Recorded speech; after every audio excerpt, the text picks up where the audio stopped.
आज का जो लेक्चर है इस बेस्ड पर है कि कैसे दो नंबर्स के बीच हम इरेशनल नंबर को इंसर्ट करेंगे। अब वो जिन दो नंबरों के बीच इंसर्ट कराना है इरेशनल नंबर्स को, वो दो नंबर्स आपके रेशनल भी हो सकते हैं, इरेशनल भी हो सकते हैं, या एक रेशनल और एक इरेशनल भी हो सकता है।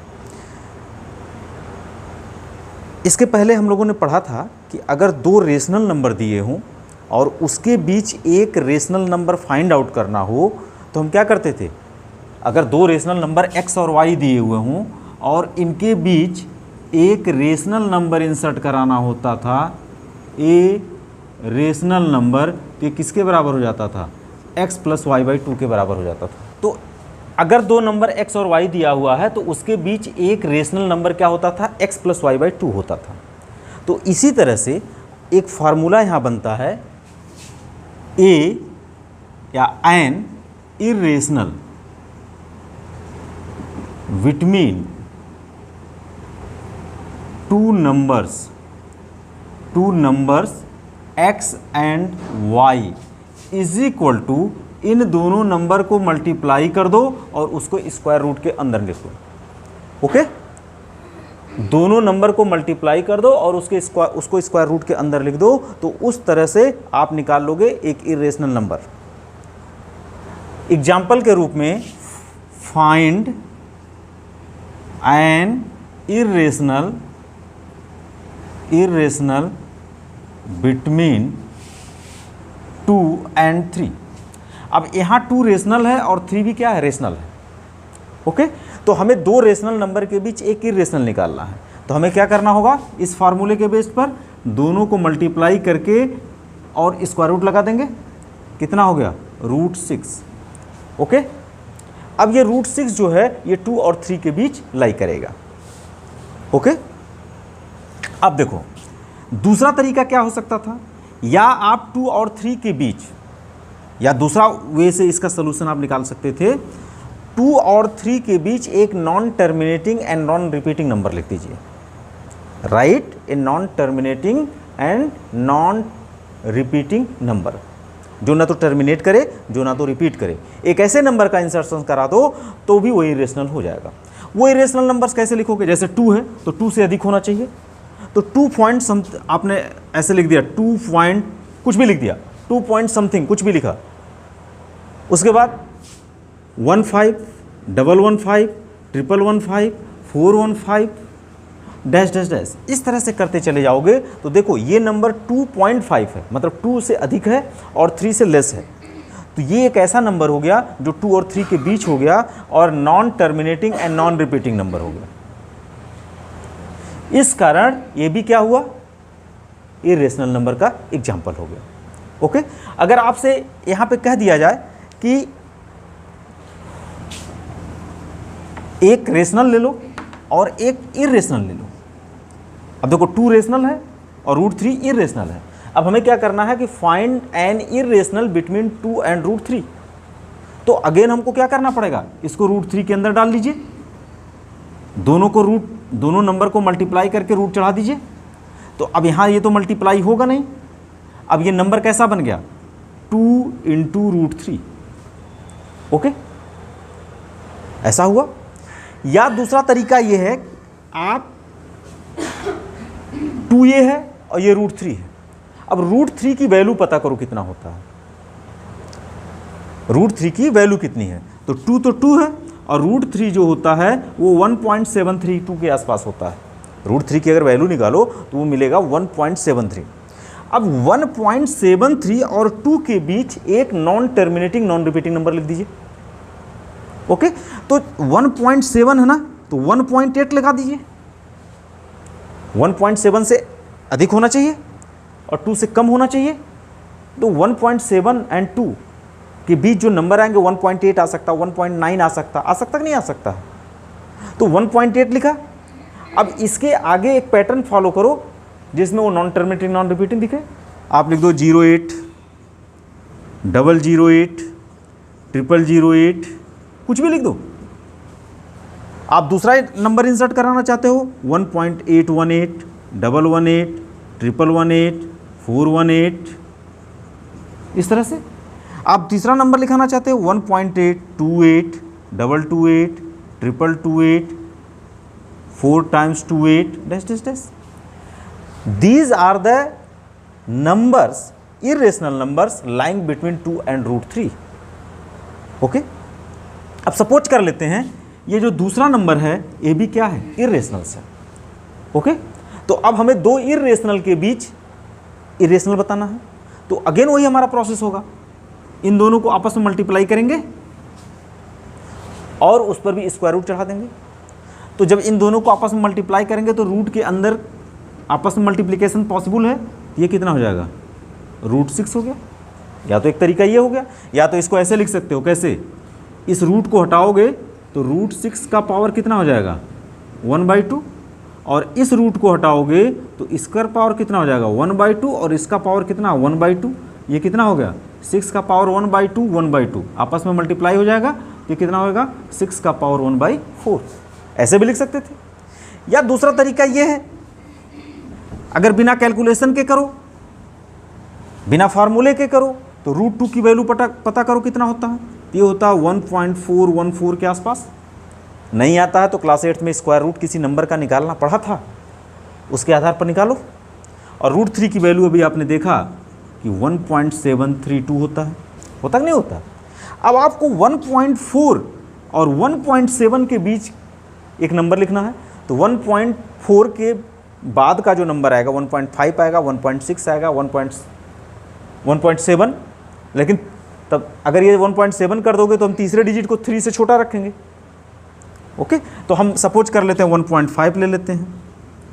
अब इसके बीच कोई रिपीटिंग नंबर लिख लीजिए, 01, 001, 0001, 401, इस तरह से लिखते हुए हम दो किसी भी दिए गए नंबर्स के बीच हम क्या निकाल सकते हैं, इरेशनल निकाल सकते हैं। तो इरेशनल निकालने का अगर फार्मूला देखा जाए तो जैसे दो रेशनल नंबर्स के बीच एक रेशनल नंबर निकालना होता था, तो दोनों को ऐड करके 2 से डिवाइड कर देते थे। यहाँ पे क्या करना है, दोनों को मल्टीप्लाई करके उसके ऊपर स्क्वायर रूट चढ़ा देते हैं। ओके, या अगर इस तरह से नहीं करना है तो दोनों नंबर्स की एग्जैक्ट वैल्यू देखो, उसके बीच एक non terminating non repeating number डाल दो, हो गया। तो इसमें कोई बच्चा, किसी बच्चे के द्वारा जो आंसर दिया गया होगा वो डिफरेंट होगा, वो एक नंबर नहीं हो सकता, वो अलग अलग होगा।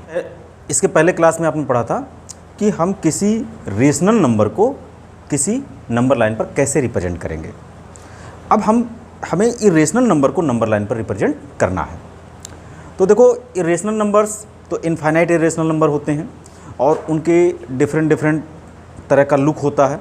तो सबको रिप्रेजेंट करने में हम कुछ स्पेशल टाइप के नंबर जो हमारे सिलेबस में है, जैसे square root of any natural number which is not a perfect square, ऐसे नंबर को हम लोग क्या करते हैं, नंबर लाइन पर रिप्रेजेंट करते हैं।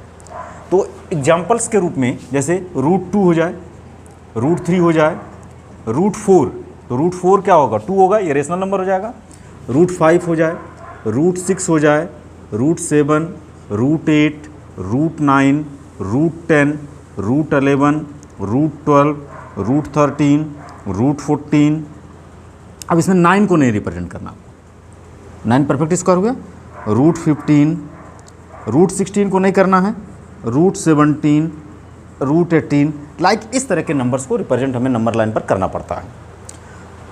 तो ये भी एग्जामिनेशंस में इसमें से एक आध क्वेश्चन पूछ लिए जाते हैं कि represent this irrational numbers on the number line.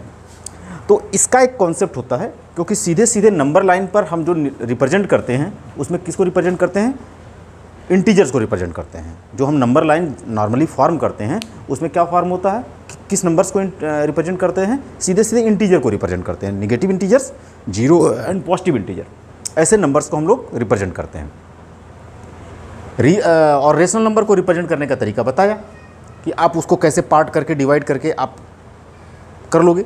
लेकिन जब इरेशनल नंबर्स की बात आती है तो इसमें थोड़ा सा एक सिस्टम फॉलो करना पड़ता है, तब जाकर नंबर लाइन पर वो रिप्रेजेंट होता है। ये देखो, जितने भी नंबर लिखे हैं, ओके, ये नंबर रिप्रेजेंट करने के लिए देखो, सबसे पहले इन नंबर के बीच देखो परफेक्ट स्क्वायर नंबर कहाँ से मिलेगा। एक √4 यहाँ मिलेगा, एक √4 यहाँ मिलेगा, यहाँ √9 मिलेगा, यहाँ √16 मिलेगा। ओके, ये √4 2 के बराबर होता है, ये 3 के बराबर होता है, और √16 किसके बराबर होता है? 4 के बराबर। तो these are the perfect squares number 4, 9 and 16, these are the perfect square number, and due to perfect square numbers these are the rational numbers. Clear हो गया? अब हमें अगर इन नंबर्स को रिप्रेजेंट करना है तो हमें करना क्या है? अब देखो, इन तीन को जब भी आपको ड्रा करना होगा, सॉरी √4 यहाँ आएगा, ओके, इन दो को जब भी आपको रिप्रेजेंट करना होगा ये एक नंबर लाइन पर करना होगा। इसमें इतने नंबर को जब रिप्रेजेंट करना होगा, तो अगर मान लो √7 को रिप्रेजेंट करना है तो सबसे पहले √5 बनाना होगा, √6 बनाना होगा, तब √7 बनेगा। मतलब एक सीक्वेंस को फॉलो करेगा। और √9 के बाद जितने भी रेशनल नंबर्स हैं √15 तक, अगर आपसे √12 पूछ दिया गया तो आपको √10 बनाना है, √11 बनाना है, √12 बनाना है, तो √13 बनाना होगा, ओके। और इसके बाद अगर इसके बाद के नंबर पूछें तो आपको पहले √17 बनाना होगा, √18, जो भी इस तरह से पूछता है, ये पैटर्न फॉलो करना होगा। तो करते समय हमें करना क्या है कि जितने भी रूट के अंदर लिखे हैं, आपने ट्रायंगल का कॉन्सेप्ट पढ़ा था, राइट ट्रायंगल का कॉन्सेप्ट पढ़ा था। अगर ये एक राइट ट्रायंगल हो, ओके, अगर इस साइड का लेंथ x हो और इस साइड का लेंथ क्या हो? y हो, तो इस साइड का लेंथ क्या हो जाता था? x² प्लस y² का स्क्वायर रूट हो जाता था कि नहीं हो जाता था? पाइथागोरस थ्योरम से। पाइथागोरस थ्योरम क्या था? In triangle ABC AC² is equal to AB² plus BC² हुआ करता था। अब यहाँ AB² क्या है? x² है, और BC² क्या है? y² है। ये हो गया AC² के इक्वल, हुआ कि नहीं हुआ? तो यहाँ से जब AC की वैल्यू निकालते थे तो ये हो जाएगा √x² प्लस y², ओके।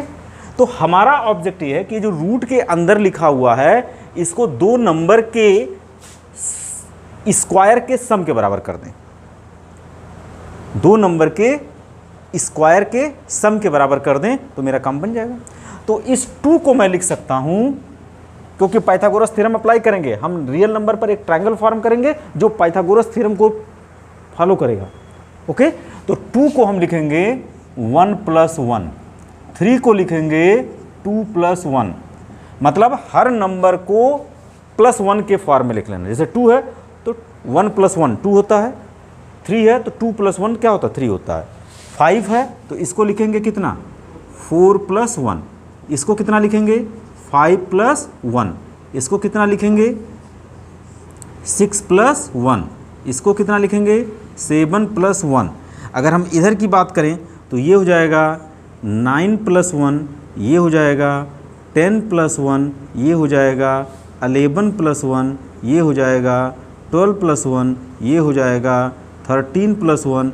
इस तरह से सारे नंबर को हम +1 के फॉर्म में लिख लेंगे, ओके। इस तरह से हम सारे नंबर को किसके फॉर्म में लिख लेंगे? +1 के फॉर्म में लिख लेंगे। तो दो नंबर के रूप में तो लिख लिया, अब हमको इसको स्क्वायर बनाना है। तो अगर यहाँ हम इसको स्क्वायर बनाएं तो ये 1² + 1² लिखा जा सकता है, क्योंकि 1 क्या होता है? 1 का स्क्वायर के बराबर होता है। 2 किसके बराबर होगा? 2 किसका स्क्वायर होगा? √2 का स्क्वायर। अगर √2 का स्क्वायर कर दो तो कितना मिल जाएगा? 2। और 1 को क्या लिखोगे? 1², ऐसा लिखा जा सकता है। यहाँ पर 4 को क्या लिखा जा सकता है? 2² + 1² लिखा जा सकता है, नहीं लिखा जा सकता है।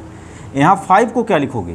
भाई जो चीज़ परफेक्ट स्क्वायर, अगर आपको √5 को ये देखना है कि किसका स्क्वायर है, तो ये किसका स्क्वायर होगा? √5 का स्क्वायर होगा प्लस 1²। ये किसका होगा? √6 का स्क्वायर प्लस 1 का स्क्वायर। ये किसका होगा? √7 का स्क्वायर प्लस 1 का स्क्वायर। ऐसे होगा। इस तरह से भी बनेगा 3 का स्क्वायर प्लस 1 का स्क्वायर। ये बनेगा कितना? √10 का स्क्वायर प्लस 1 का स्क्वायर। इस तरह से बनेगा कि नहीं बनेगा? ये होगा √11 का स्क्वायर प्लस 1 का स्क्वायर। इस तरह से हम करते चले जाएंगे। और यहाँ जब आएंगे 16 पर तो ये क्या बनेगा? 4 का स्क्वायर प्लस 1 का स्क्वायर। और यहाँ पर आएंगे तो √17 का स्क्वायर प्लस 1 का स्क्वायर। इस तरह से बनेगा। मतलब हमें करना क्या है कि जिस भी नंबर को हमें नंबर लाइन पर रिप्रेजेंट करना है, अगर वो इरेशनल नंबर इस तरह से लिखा हुआ है, ओके, तो इस तरह का, मतलब ये डेसिमल में नंबर नहीं होने चाहिए, ये 2 3 4 5 का स्क्वायर रूट होना चाहिए, ठीक है। तो हमें उस नंबर को +1 के फॉर्म में लिखेंगे और फिर +1 के फॉर्म में लिखने के बाद उसको स्क्वायर के रूप में लिख देंगे। अब आप सोचो, अगर मैं इस कंडीशंस को फॉलो कराऊं तो यहाँ 1 कब आएगा? यहाँ 1 + 1 स्क्वायर लिखा है ना, 1 स्क्वायर + 1 स्क्वायर, इसका मतलब x1 हुआ, y1 हुआ। तो यहाँ पर x1, ये इस साइड का लेंथ 1 यूनिट होना चाहिए और इस साइड का भी लेंथ कितना होना चाहिए? 1 यूनिट होना चाहिए।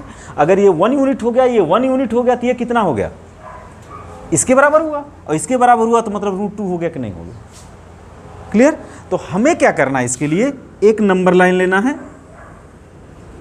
एक नंबर लाइन लेना है, इस पर हमें पॉइंट आउट करने हैं 0 1 2 3, ये हो गया आपका इंटीजर का रिप्रेजेंटेशन। अब हम देखो यहाँ से यहाँ तक कितना है? 1 यूनिट डिस्टेंस है कि नहीं? यहाँ से यहाँ तक का डिस्टेंस कितना? 1 यूनिट। तो ये जो x एक्सिस पर ये जो लेंथ आपको दिखाया जा रहा है 1 यूनिट का, वो 1 यूनिट का लेंथ आपको यहाँ दिख रहा है। ये कितना एंगल यहाँ फॉर्म कर रहा है? 90 डिग्री का। तो हम इस 1 पर एक 90 डिग्री का एंगल फॉर्म करेंगे।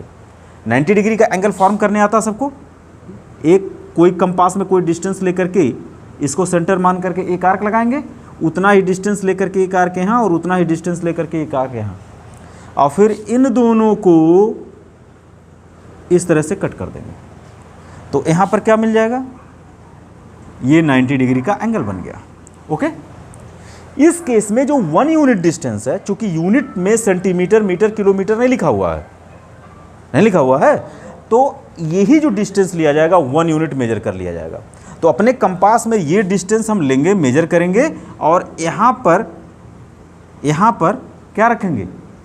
कंपास का पिन रखेंगे, नोक वाला पोर्शन, और पेंसिल वाले पोर्शन से यहाँ पर क्या कर देंगे? एक आर्क लगा देंगे। जितना लेंथ ये था उतने लेंथ का इस तरह से एक आर्क लग गया। ओके। ए बी कितना हो गया? ए बी 1 यूनिट हो गया, ए बी 1 यूनिट लेंथ हो गया। देखो 1 unit A B, 1 unit A B हो गया। अब जब हम इसको ज्वाइन कर देंगे तो ये कितना हो गया? ये तो यही हुआ ना, 1 स्क्वायर + 1 स्क्वायर, और यही हुआ 2 हुआ कि नहीं हुआ? तो आपको √2 लेंथ मिल गया। लेकिन ये √2 लेंथ कहाँ पर है? यहाँ पर है, और हमें इस √2 को कहाँ रिप्रेजेंट करना है? इस नंबर लाइन पर रिप्रेजेंट करना है। तो नंबर लाइन पे तो रिप्रेजेंट हुआ नहीं। हाँ, √2 लेंथ आपको मिल गई। तो आपको क्या करना है? कंपास का नोक यहाँ रखना है और ये डिस्टेंस मेजर कर लेना कंपास में। इस तरह से आप कंपास में इसको मेजर कर लोगे। ओके।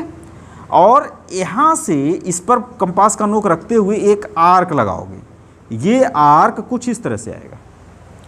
ये इस नंबर लाइन को जिस पॉइंट पर कट करेगा, दैट पॉइंट इज √2।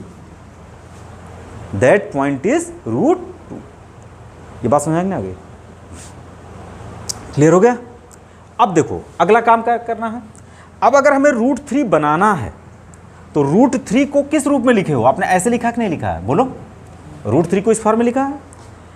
अब ये जो पहला साइड है, जैसे यहाँ 1 था, पहला साइड ये लेंथ लिए थे। अब यहाँ पर आपको ये पहला साइड आपको बेस लेना पड़ेगा। तो अब √2 बनाने, अगर आपको √3 बनाना है तो आपको √2 पहले बनाना होगा, मतलब ये काम करना होगा। √2 बन गया है आपका।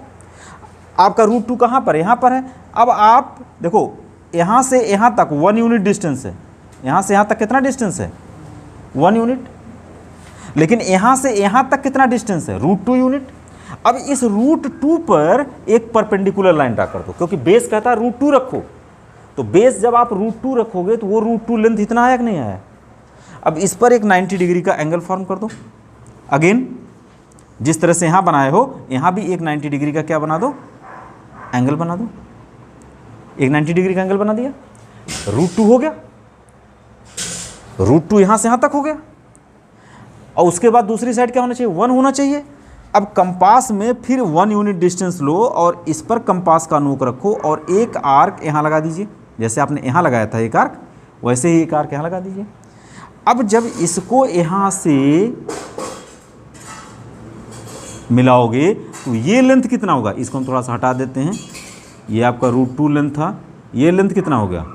√3 होगा। क्योंकि आप जब बेस √2 रखोगे और हाइट इसका 1 यूनिट रखोगे तो इसका जो हाइपोटेन्यूज बनेगा वो √3 यूनिट बनेगा कि नहीं बनेगा? तो ये √3 यूनिट का लेंथ हो गया। लेकिन अगेन ये नंबर लाइन पर नहीं है, तो आप कंपास में डिस्टेंस लोगे, कंपास का नोक यहाँ रखोगे और यहाँ से ये डिस्टेंस कंपास में मेज़र करके एक आर्क लगाओगे जो इस नंबर लाइन को जिस पॉइंट पर कट करेगा वो पॉइंट क्या हो जाएगा? √3 हो जाएगा। ओके, तो अगर आपको √3 बनाना है तो √2 बनाना होगा। ओके, लेकिन √4 बनाने की आवश्यकता नहीं है, क्योंकि √4 मतलब 2 और 2 यहाँ पे ये है, ये नंबर तो ऑलरेडी 2 है ही, ये नंबर आपका 2 है ही, ये और यही 2 क्या होगा? √4 हो गया। इसे 2 को √4 भी कह सकते हो। अब अगर √5 बनाना है, √5 नंबर लाइन पर बनाना है तो क्या करना होगा? तो √5 बनाने के लिए आपको बेस 2 यूनिट लेना होगा और हाइट कितना लेना होगा? 1 यूनिट। तो अगेन एक नंबर लाइन लेंगे इस तरह से, यहाँ पे लिखेंगे 0 1 2 3 एंड सो ऑन। ओके, अब यहाँ पर ये कहता है बेस 2 यूनिट लो, तो यहाँ से यहाँ तक तो 1 यूनिट डिस्टेंस है, ये डिस्टेंस, और यहाँ से यहाँ तक ये भी 1 यूनिट, और ये टोटल मिलके कितना हो गया? 2 यूनिट हो गया। अब इस पर हमें क्या करना होगा? एक 90 डिग्री का एंगल फॉर्म करना होगा। एक 90 डिग्री का इस तरह से एंगल फॉर्म कर लिया कंपास की हेल्प से। अब हाइट कितना होना चाहिए? 1 यूनिट डिस्टेंस होना चाहिए। कंपास में इतना डिस्टेंस ले लीजिए, ये देखो, ये डिस्टेंस आप कंपास में ऐसे लोगे डिस्टेंस, और कंपास का नोक यहाँ रख करके यहाँ पर क्या करोगे? एक आर्क लगा दोगे। ये डिस्टेंस कितना हो गया? ये हाइट कितना हो गया? 1 यूनिट हो गया। इसको यहाँ से मिला दोगे, ये क्या हो जाएगा? √5 होगा कि नहीं होगा? √5 हो गया। अब अगेन √5 नंबर लाइन पर नहीं है। जब नहीं है तो फिर कंपास का नोक यहाँ रखोगे और यहाँ तक डिस्टेंस कंपास में मेजर करके एक आर्क लगा दोगे, ये क्या हो जाएगा? √5। ओके, अब √6 अगर आपको रिप्रेजेंट करना है तो √6 को कैसे आपने लिखा? √5 का होल स्क्वायर प्लस 1 स्क्वायर, अर्थात √5 आपको बनाना ही बनाना होगा। √5 बना हुआ है, इस पर आप क्या करो?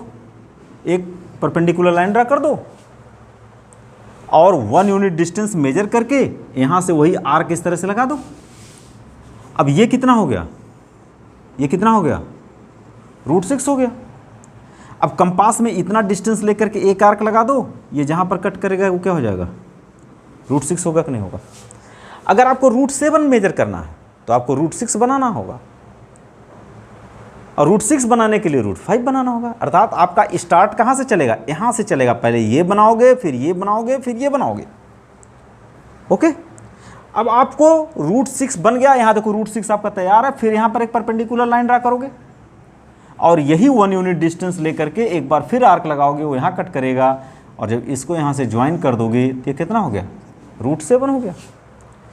अब कंपास का नोक यहाँ रखिए, पेंसिल का नोक यहाँ रखिए और एक आर्क लगा दीजिए, तो ये जो आर्क आएगा ये क्या आ जाएगा? √7 को रिप्रेजेंट करेगा। इस तरह से आप अगर √8 बनाना चाहोगे तो पहले √7 बनाओगे, और √7 आपका बना हुआ है। यहाँ पे √7 पर परपेंडिकुलर लाइन ड्रा करोगे, फिर 1 यूनिट डिस्टेंस मेजर करोगे, फिर आर्क लगा दोगे, √8 हो गया। ओके, जब हम √9 के नीचे की नंबर्स की बात करेंगे तो √9 एक परफेक्ट स्क्वायर नंबर होने के कारण अब हमें क्या करना पड़ेगा? यहाँ पर 3 यूनिट का डिस्टेंस लेना होगा। देखो हम क्या लेंगे? 0 1 2 3 4, हमें क्या लेना होगा? 3 यूनिट का डिस्टेंस। देखो बेस पे 3 यूनिट लेना होगा। अब 3 यूनिट कहाँ से चलेगा?